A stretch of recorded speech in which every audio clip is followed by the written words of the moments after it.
Question काय आपला 45 kilometre प्रति तास या वेगाने गेल्यास एक गाडी 8 तासामध्ये किती अंतर जाईल? बेसिक फॉर्म्युला काय आहे? इथं काय काढायचं आपल्याला? अंतर. बेसिक फॉर्म्युला काय?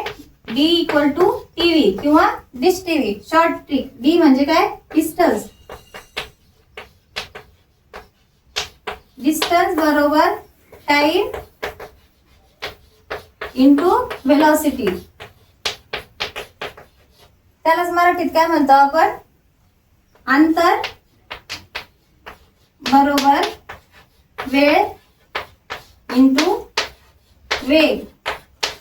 या प्रश्नामध्ये काय काढायचं आपल्याला? अंतर काढायचंय. मला अंतर काढायचंय. मग गुणाकार कशाचं करावं लागेल? वेळ आणि वेगाचा. वेळ किती दिलेला आहे? 8 तास. 8 तास. वेग किती दिलेला आहे? 45 किलोमीटर प्रति तास. मग या दोघांचा गुणाकार काढल्यावर मला काय मिळणार आहे? अंतर.